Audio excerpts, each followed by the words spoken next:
Hey everyone, it's Jomas. So for this video, it will be a little debriefing about the FIA Season 1. We're currently at the Season 2 after 2 races, so I decided to make a little video about the first season. It will be like a review, debriefing, race per race. So let's begin with the first race when it was on Le Mans, the big track, 13 kilometers. So Kenny and I decided to take the 908 because we saw that it was really fuel efficient, even if it was slower than the hybrid one, and we had big advantage in the straight, about 20 kilometers. So it was a really good race, and we had to be aggressive. At least I tried to be a bit more aggressive on this one because the previous seasons, even on the TV show, I wasn't aggressive enough. I don't want to put people just out. That's not what I want. I just want to be more aggressive and take more opportunities when they come.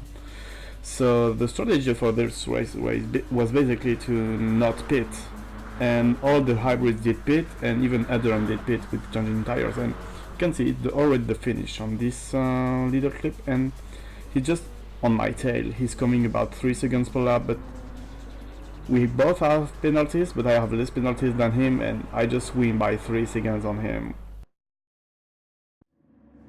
Time for the second race I've made, which is the third race of the season, and it's standing start with the Red Bull Junior. I've made a great start, even if it's not the best one. Matthew did a better start than me, and yeah, it's almost well, not a 3 wide, but Lemoes almost hit my butt, but he didn't, thankfully. And because they were in 2 wide, I could just take some advantage and go away from them, and having a peaceful first stint, so I could just manage my gap between them.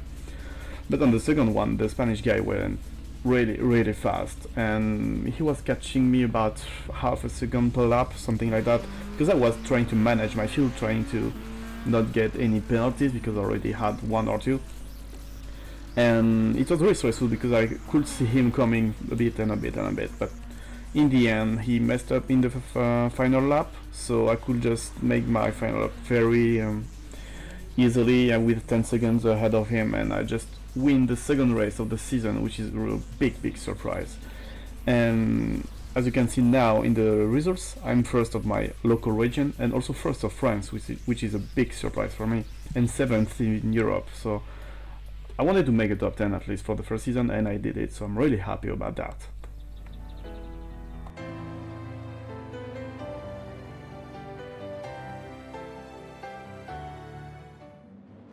So now it's time for the Manufacturer Cup, and after maybe 1 week of thinking about it, well, not maybe 1 week, but in the time it was 1 week, I decided to take Jaguar, even though there is the Nissan Cup.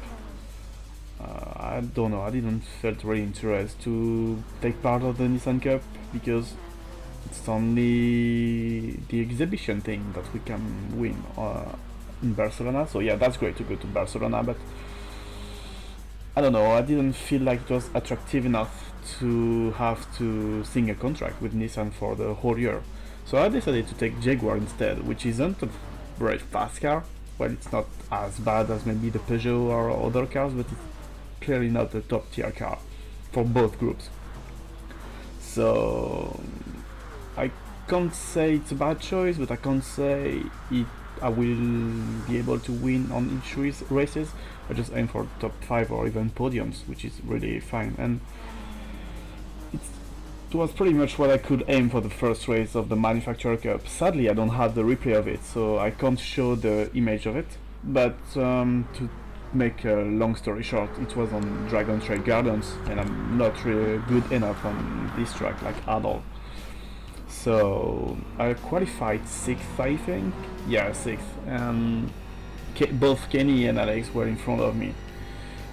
And yeah, I just couldn't keep up the pace. I just tried to save fuel and maybe win sometime here, which was the case. I was missing the pace. And well, I just finished 5th without anything, just someone spin in front of me, so that's why I gained the position compared to my grid position. So yeah, there is nothing much to tell about it. So let's just switch to the Group 3 race on Interlagos, which was really better than the Gardens one, because I've made the pole position. Okay, it wasn't the top split, to be honest. It was missing guys like Teron, guys like Aether, Snake, and so, but still managed to make the pole position with the Jaguar, which is really underrated, at least for everyone. And I was really happy about that, but I was pretty sure that I couldn't keep that first position, even though I did keep it for most of the race. Well, both of the first stints, because race fan, or maybe the German guys, just tried to overtake me, but with the lag, he just touched me, so I just lost a bit of time. I got 1 second penalty when he didn't, and they saved more fuel than I could, so I was overtook during the pits, and I finished third of the race, which is, well, I was kinda happy of it. Could be better, but I was kinda happy of it. So yeah, in the end of the season, I finished first of Jaguar, which is nice, because for the Manufacturer Cup you have to be in the top 1 of your manufacturer in your region. And when I say region, there is Asia, America, and Europe, basically. And you have to be first of your manufacturer to be qualified for the World Cup. So I'm really happy to see that I can be first in Jaguar, but that also means I will have to be really good to put Jaguar in the top 16 of the manufacturers, because there is also the fact that only 16 out of 25 manufacturers will be chosen for the finals. So, and Jaguar is pretty much on the edge every time I made simulations with the actual standings. So I really have to push hard to make this, I don't want to say it, but make Jaguar great again. So that's something I would try to do.